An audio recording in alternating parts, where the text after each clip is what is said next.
Some people hear the word therapy and automatically think faithless. You don't believe in nothing, you're crazy. But I hear the word therapy and I think about the gift that Yahweh gave me. So earlier this week, I actually had a conversation with someone who I consider to be like someone that I respect. They're older black woman, much older than I am, older than my mother as well.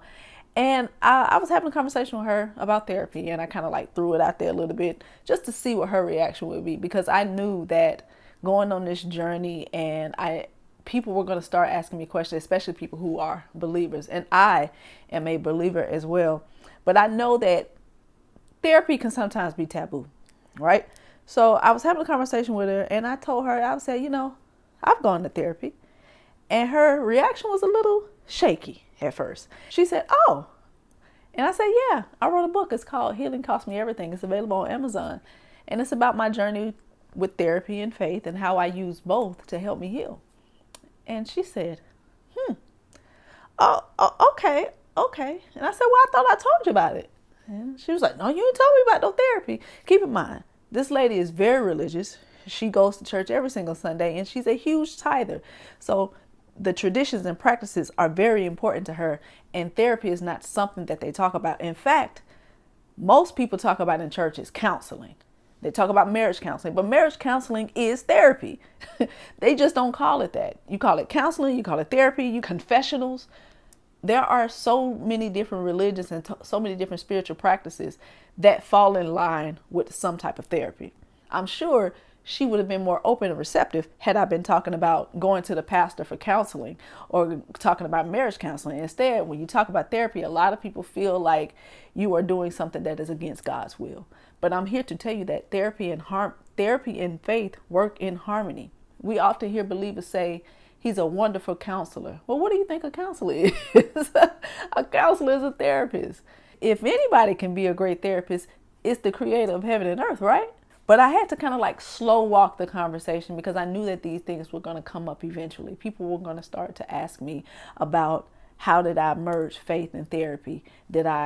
Was I able to talk about my faith and therapy? And the answer is yes. And my therapist happened to be a woman of faith. I grew up as a preacher's kid and my therapist was also a preacher's kid. So we were aligned in that way. So absolutely, we talked about the scriptures. We talked about the word. We used the word to incorporate that into my healing because that was important to me. And I feel like whatever is important to you, that needs to be the focus. That needs to be the through line in your therapy journey. But as I was talking to this older woman, I made sure not to attack her. And I didn't feel the need to defend my stance on therapy. I just said, I use therapy. I use prayer. I use the scriptures to work out whatever issues that I had. And I came out better on the other side. In fact, it has drawn me closer to my faith because of therapy, because I am able to hear myself, or in a spiritual sense, I'm able to hear the Holy Spirit and listen to that spiritual discernment. Because everything is quiet now. I don't have those doubts. I don't have those thoughts of overthinking. A lot of things are quieter now where I can hear the Holy Spirit clearly to tell me what I need to do. Therapy taught me mindfulness.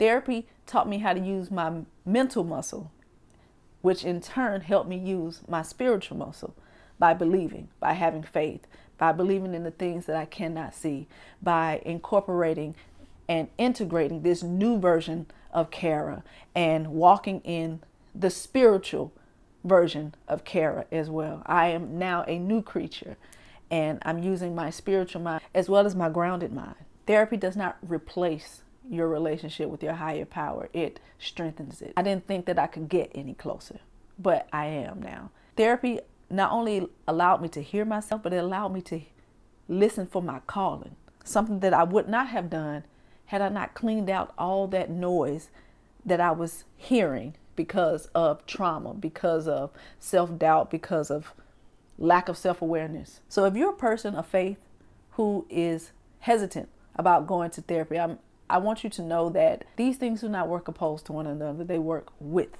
one another. What you can expect is to build a stronger relationship, a more intimate relationship with your higher power. There is no magic wand or no secret sauce to healing from therapy. What there is prayer. And I invite you to share your experience of how you may have had to explain therapy to faith-driven people. Thank you for watching. This is Kara Speaks, and I'll see y'all next time.